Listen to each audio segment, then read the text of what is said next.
So guys welcome back to new vlog. So guys आपको I hope कि आप लोग बढ़िया हो। आज का जो व्लॉग है काफ़ी यूनिक है बिकॉज अभी हम पहुंच चुके हैं प्रयागराज और प्रयागराज की कुंभ मेले के अंदर में आ चुके हैं और हम लोग चलेंगे इसी रास्ते से अंदर में गाइस। और अंदर में जाके आप लोग दिखाएंगे लेजर लाइट के शो की किस टाइप से किया गया है। शो प्रोग्राम होता है, शो लेजर लाइट का प्रोग्राम होता है शो। और चलते हैं आप लोगों को डायरेक्ट दिखाते हैं अंदर में और लेजर लाइट को इन्जॉय दिलाते हैं आपको। तो लेट्स गो गाइस।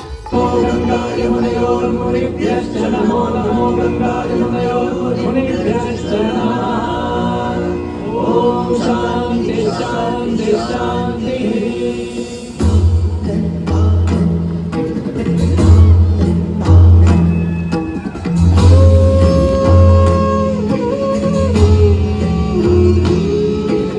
ग्रहाणां च यथा सूर्यो नक्षत्राणां यथा शशि तीर्थानामुत्तमं तीर्थं प्रयागाख्यमनुत्तमम्।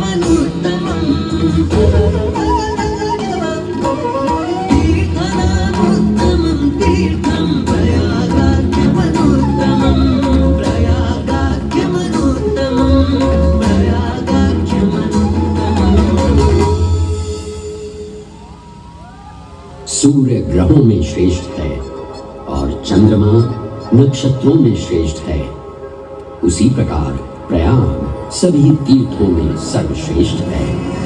पद्म पुराण में वर्णित ये श्लोक जिस तरह प्रयाग की विशेषता को दर्शाता है, उसी तरह इस पावन क्षेत्र का गुणगान करने वाली अनेक पौराणिक कथाएं, किंवदंतियां एवं कहानियां आज भी जनमानस में प्रचलित हैं। ऐसी ही एक पौराणिक कथा है जो भगवान ब्रह्मा को प्रयाग से जोड़ती है। मान्यताओं के अनुसार भगवान ब्रह्मा को यज्ञ करने हेतु एक दिव्य स्थान की आवश्यकता थी, जिसके चयन को लेकर वे बड़ी ही दुविधा में थे। अपनी दुविधा के निवारण हेतु भगवान ब्रह्मा नागों के देवता महाराज शेषनाग के यहाँ पहुंचे और उनसे कहा, हे आदिशेष, मैं यज्ञ करने हेतु इस सृष्टि में एक ऐसा स्थान ढूंढ रहा हूँ जो दिव्यता और पवित्रता की दृष्टि से सर्वोत्तम हो। क्या आप मुझे ऐसा कोई उपयुक्त स्थान बता सकते हैं जो सभी तीर्थों में सर्वश्रेष्ठ हो? जगत रचयिता को मेरा प्रणाम। भगवान, मैं धन्य हूँ कि आपने मुझे इस योग्य समझा। क्यों ना आप स्वयं ही सभी पवित्र स्थानों का मूल्यांकन करें।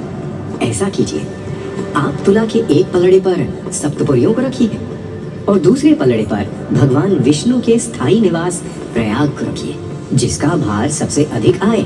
मेरे विचार में वही सर्वश्रेष्ठ तीर्थ होगा। इस मूल्यांकन के परिणाम स्वरूप प्रयाग का पलड़ा ही भारी रहा। इस तरह प्रयाग की प्रधानता सिद्ध हुई और तभी से इसे तीर्थों का राजा कहा जाने लगा। आज भी ऐसी मान्यता है कि भगवान ब्रह्मा ने गंगा नदी के पश्चिमी तट पर 10 अश्वमेध यज्ञ संपन्न किए थे। आज उस स्थान को हम दशाश्वमेध घाट के नाम से जानते हैं। भगवान ब्रह्मा के अलावा इंद्रदेव, वरुण देव एवं सोमदेव ने भी प्रयाग क्षेत्र में ही भगवान विष्णु की आराधना करने हेतु यज्ञ किए थे, जिससे उन्हें भी श्री हरि का आशीर्वाद प्राप्त हुआ। प्रयाग शब्द में प्र का अर्थ है प्रकृष्ट और याग का अर्थ होता है यज्ञ। इसीलिए इन दो शब्दों से बना प्रयाग सबसे पवित्र स्थान माना जाता है। प्रयाग ही संसार में एकमात्र ऐसा पावन क्षेत्र है जहाँ 3 पवित्र नदियों का संगम होता है। इस संगम का भी एक अनूठा महत्व है।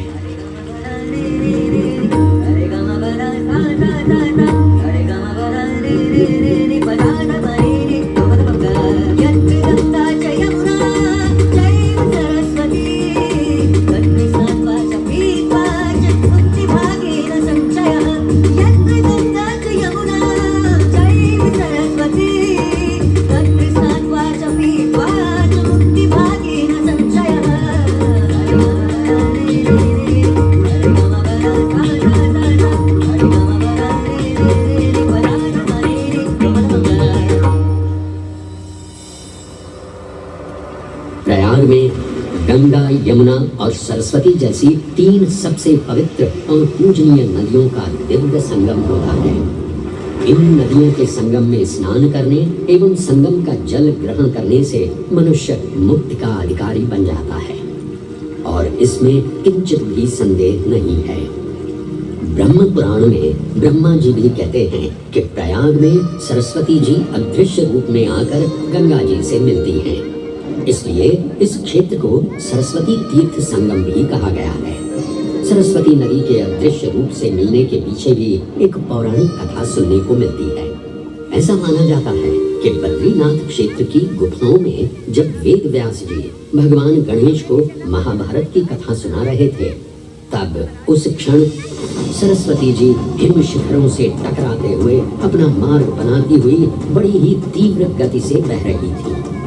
सरस्वती नदी के इस तेज बहाव से उत्पन्न होने वाली तेज ध्वनि वेद व्यास जी का ध्यान भंग कर रही थी। इसलिए महर्षि वेद व्यास जी ने सरस्वती जी से वेग और ध्वनि को कम करने का आग्रह किया, परंतु उनके अनुरोध उपरांत भी जब सरस्वती नदी के वेग एवं ध्वनि में कोई कमी नहीं हुई, तो उन्होंने क्रोधित होकर सरस्वती जी को श्राप दे दिया और कहा कि वे अब धरती के भीतर यानी कि पाताल लोक में प्रवाहित होंगी। तब से ये माना जाता है कि हिम शिखरों से उद्गमित हुई सरस्वती नदी उत्तराखंड के माना गांव से आगे अपने अदृश्य रूप में प्रवाहित होती है।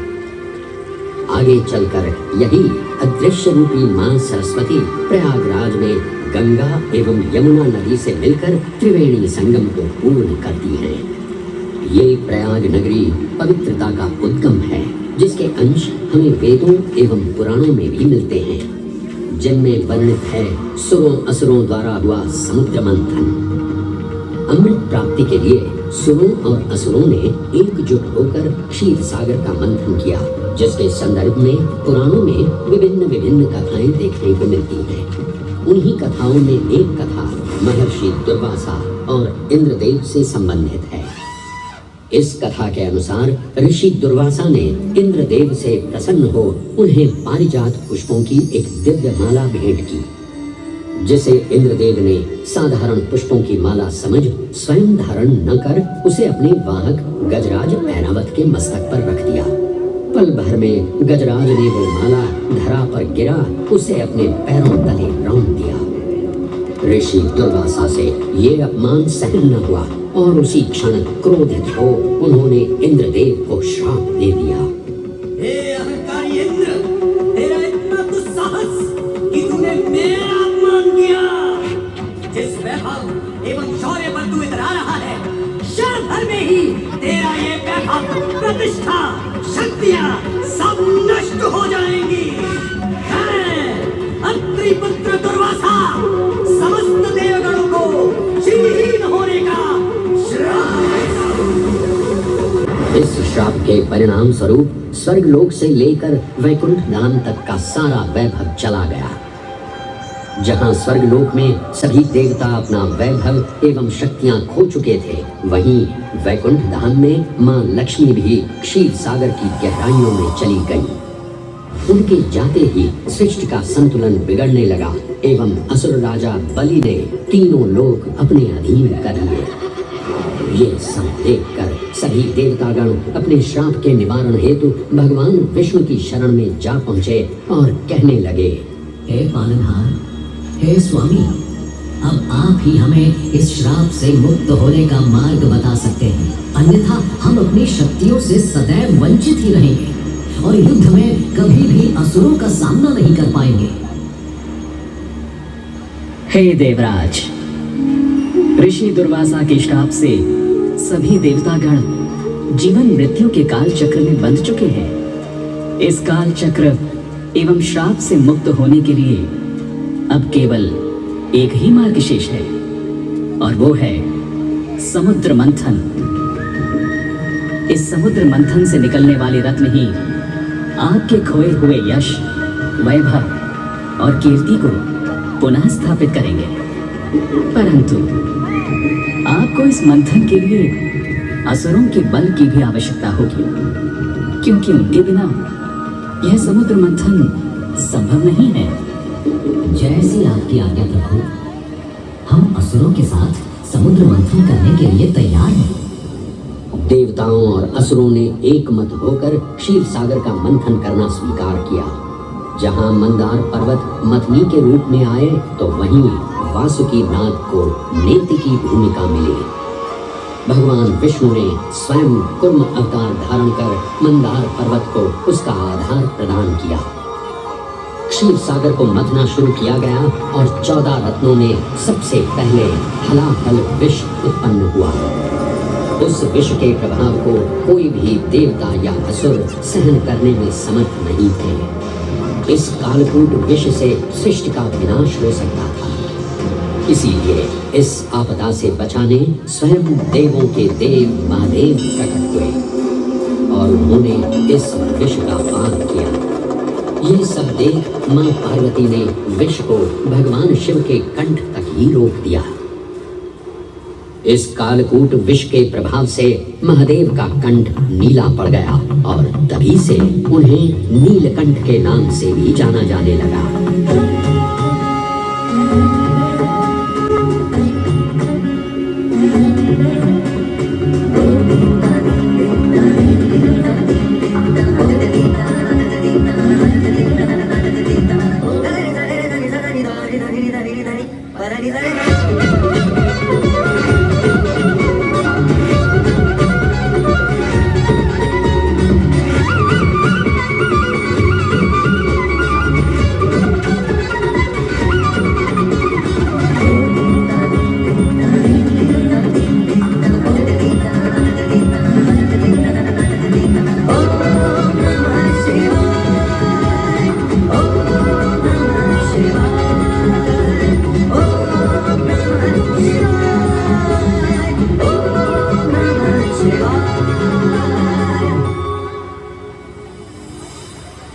हलाहल के पश्चात समुद्र की गहराइयों से मां लक्ष्मी का आगमन हुआ, जिन्हें भगवान विष्णु ने वरण करके अपनी अर्धांगिनी बना लिया।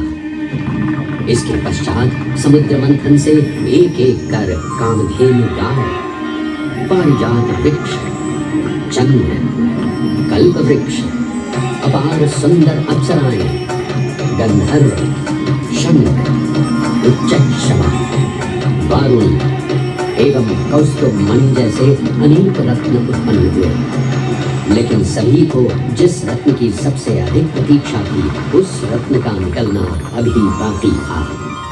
अंततः आयुर्वेद के देव धन्वंतरी अपने हाथ में अमृत कुंभ लिए प्रकट हुए। अमृत कुंभ पाने की लालसा ने सुरों और असुरों के मध्य एक घमासान युद्ध आरंभ हो गया। इसी युद्ध के दौरान स्वरभानु नाम का एक असुर अमृत कुंभ को अपने अधीन कर पाताल लोक की ओर चल गया। तब अमृत कलश को वापस पाने हेतु देवतागण अपने आराध्य भगवान विष्णु का स्मरण करने लगे। तदोपरांत भगवान विष्णु एक सुंदर अप्सरा मोहिनी का रूप धारण कर पाताल लोक पहुंचे, जिसे देख सभी असुर सम्मोहित होने लगे।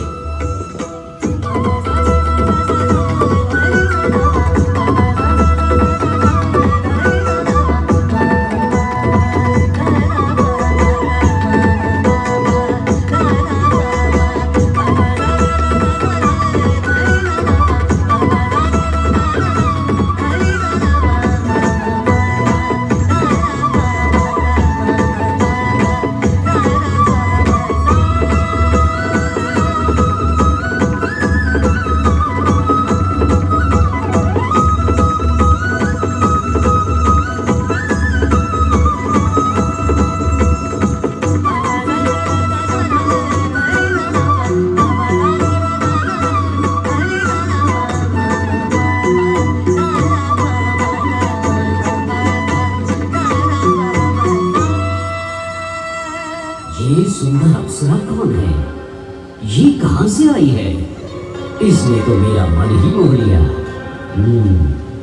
इसे तो मैं ही लेकर रहूंगा। इस सुंदर अप्सरा ने तो हम सबको सम्मोहित कर लिया है। हे सुंदरी, तुम कौन हो और यहाँ क्यों आई हो? हे असुरराज, मैं मोहिनी हूँ और आप ये समझ लीजिए कि मैं आप ही की सहायता हेतु यहाँ पर आई हूँ। हमारी सहायता हेतु? परंतु वो कैसे सुंदरी? मैं आपको ये ज्ञात कराने आई हूँ कि अमृत की असली शक्ति और गुण तो कलश के तल में विद्यमान है, जबकि ऊपर तो केवल जल मात्र है, जिसके ग्रहण करने से ज्यादा कोई लाभ न होगा। आप सभी इस अमृत को देवताओं के साथ बांट लीजिए। आखिर आप सभी ऋषि कश्यप के ही तो पुत्र हैं। देवताओं के साथ अमृत बांटने से एक तो आपका वैभव बढ़ेगा और दूसरा जो अमृत का फलदायक भाग है उसे आप ही ग्रहण कर सकेंगे। हे मनमोहिनी, तुम सत्य ही कह रही हो, परंतु अगर हमने ये अमृत कलश देवताओं को दे दिया तो क्या पता वे सारा अमृत स्वयं ही ग्रहण कर लें और हम सभी असुर इससे वंचित ही रह जाएं। आप निश्चिंत रहिए, ऐसा कदापि नहीं होगा। मैं स्वयं ही सभी सुरों और असुरों को अमृत पान करवाऊंगी और साथ ही साथ ये सुनिश्चित भी करूंगी कि अमृत का फलदायक भाग आप सभी को ही प्राप्त हो। बस फिर क्या था, भगवान विष्णु की अपरंपार लीला आरंभ हुई। जहाँ एक ओर सभी देवतागण विराजे तो वहीं दूसरी ओर सभी असुर। मोहिनी रूप धारण भगवान विष्णु एक एक कर सभी देवताओं को अमृत पान करवाने लगे, जिससे वे पुनः अपनी शक्तियां प्राप्त कर सकें। परंतु स्वरभानु नाम का असुर जल्द ही भगवान विष्णु की ये चालाकी भांप गया और चुपचाप देवता वेश धारण कर उन्हीं के बीच में जाकर विराजमान हो गया। तब जैसे ही मोहिनी स्वरभानु को अमृतपान कराने हेतु अग्रसर हुई, ठीक उसी क्षण सूर्य एवं चंद्रमा स्वरभानु का असली रूप पहचान गए।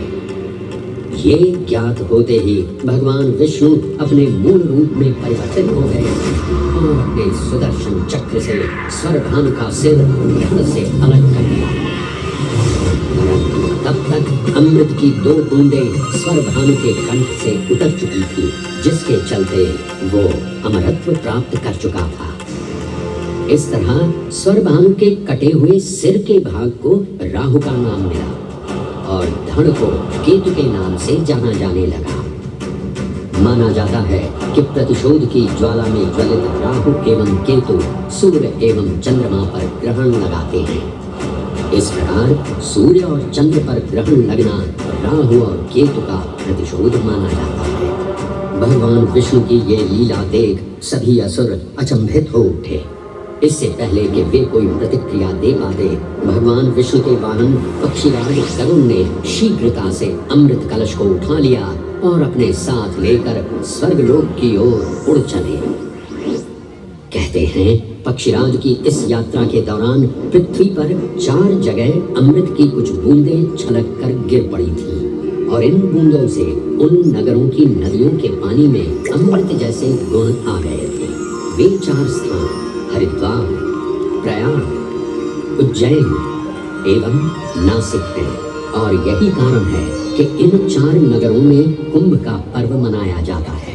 ऐसी भी मान्यता है कि एक दिव्य दिवस एक सांसारिक वर्ष के बराबर होता है और पक्षीराज गरुड़ की यात्रा में 12 दिन लगे थे।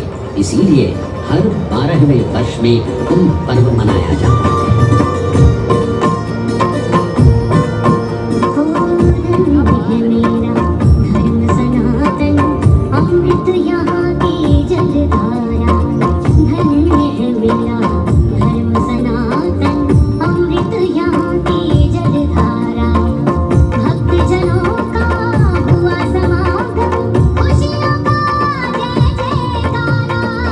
खुशियों का जय जयकारा।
ग्रहों के अनूठे संरेखण से सुनिश्चित होता ये कुंभ महापर्व प्रयाग की भूमि पर उसी नक्षत्र में आयोजित होता है जिस नक्षत्र में यहाँ अमृत की बूंदें गिरी थी। गणनाओं के अनुसार जब बृहस्पति वृषभ राशि में और सूर्य चंद्रमा मकर राशि चक्र में प्रवेश करते हैं तब प्रयागराज में कुंभ पर्व आयोजित किया जाता है।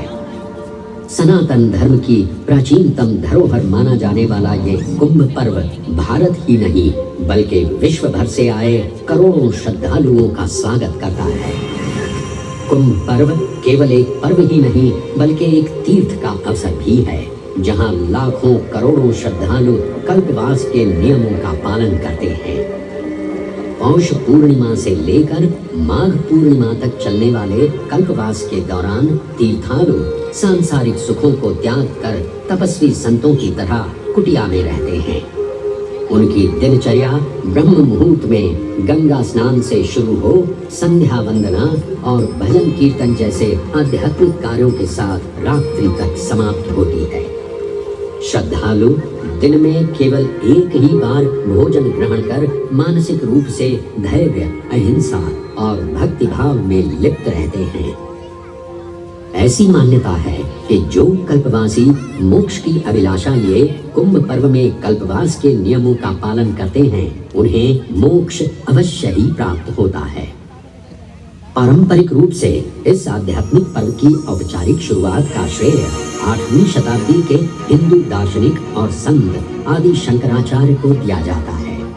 उन्होंने न केवल 4 पवित्र मठों पुरी, श्रृंगेरी, द्वारका और बद्रीनाथ की स्थापना की थी बल्कि सन्यासी परंपरा को जीवित रखने हेतु 10 नाम सन्यासी व्यवस्था का गठन भी किया था जिसके अंतर्गत निर्वाणी, अटल, निरंजनी, आनंद, जूना, आवाहन और अग्निसात नामक 7 अखाड़े निर्मित हुए। आदि शंकराचार्य का उद्देश्य शास्त्रों के ज्ञान को आपस में साझा कर सनातन धर्म के दार्शनिक आधारों को सुदृढ़ और परिपक्व करना था। अतः धर्म की सभी शाखाओं को संगठित रखने हेतु आदि शंकराचार्य ने प्रयाग की भूमि पर कुंभ पर्व को पुनः आयोजित किया। आज के इस दौर में कुंभ पर्व की महत्ता का अनुमान इसी बात से लगाया जा सकता है कि यूनेस्को द्वारा मानवता की अमूर्त सांस्कृतिक विरासत की प्रतिनिधि सूची में इस पर्व को शामिल किया गया है।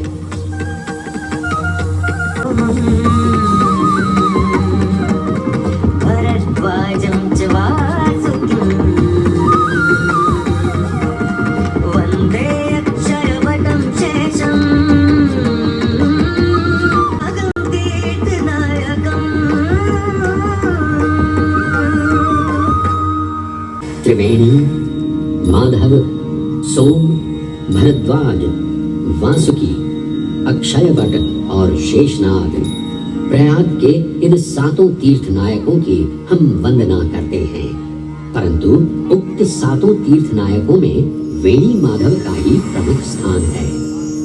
त्रिवेणी संगम में स्नान के साथ साथ श्रद्धालु वेणी माधव मंदिर में दर्शन कर भगवान विष्णु का आशीर्वाद भी प्राप्त करते हैं। मान्यताओं के अनुसार वेणी माधव इलाहाबाद किले के परिसर में स्थित पातालपुरी मंदिर में एक पवित्र अक्षयवट वृक्ष के पत्तों पर एक बालक के रूप में विश्राम करते हैं। पौराणिक कथाओं के अनुसार अक्षयवट एक शाश्वत वृक्ष है जो भगवान विष्णु का स्थायी निवास है जहां से वे सृष्टि का पुनः निर्माण करते हैं। त्रेता युग में भी अक्षयवट वृक्ष का उल्लेख देखने को मिलता है।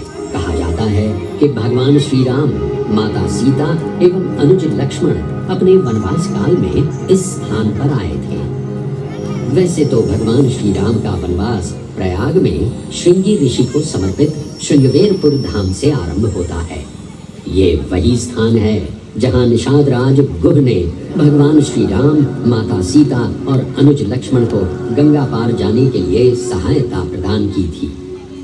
श्रृंगवेरपुर से प्रभु श्री राम ऋषि भरद्वाज के आश्रम पहुंचे थे। भरद्वाज मुनि बसहि प्रयागा गोस्वामी तुलसीदास जी ने रामचरितमानस में ऋषि भरद्वाज का निवास स्थान प्रयागराज ही बताया है।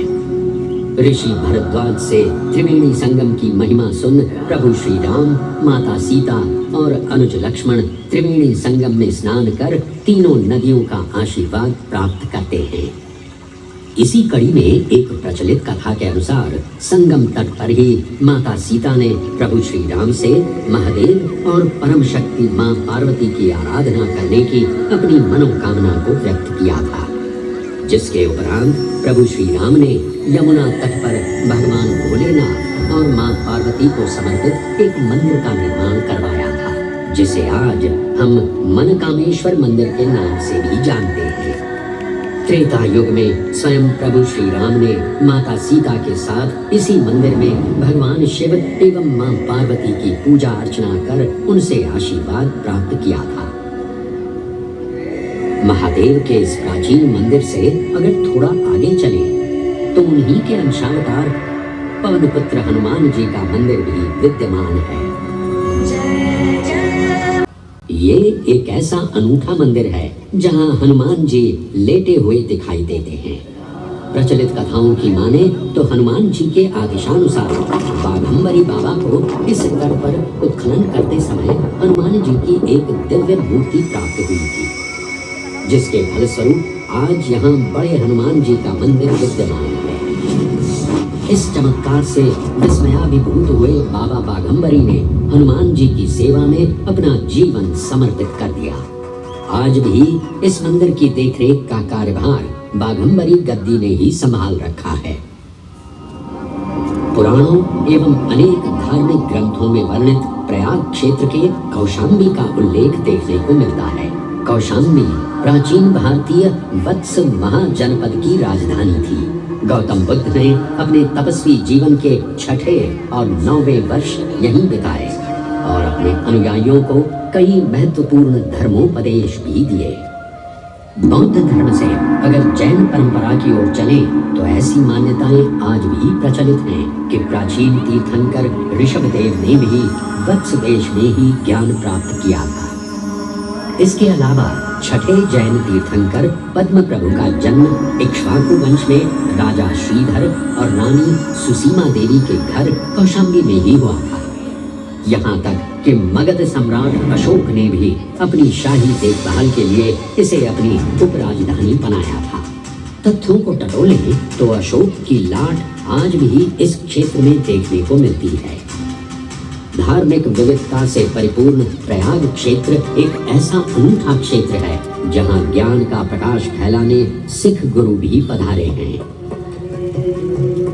प्रयागराज के अहियापुर में स्थित गुरुद्वारा पक्की संगत साहिब और संस्कृति का अनूठा इतिहास संजोए हुए तीर्थराज प्रयागराज में वेणी माधव, शिव और शक्ति के विभिन्न स्वरूप आज भी विद्यमान हैं, जो इस पावन क्षेत्र को अद्वितीय बनाते हैं।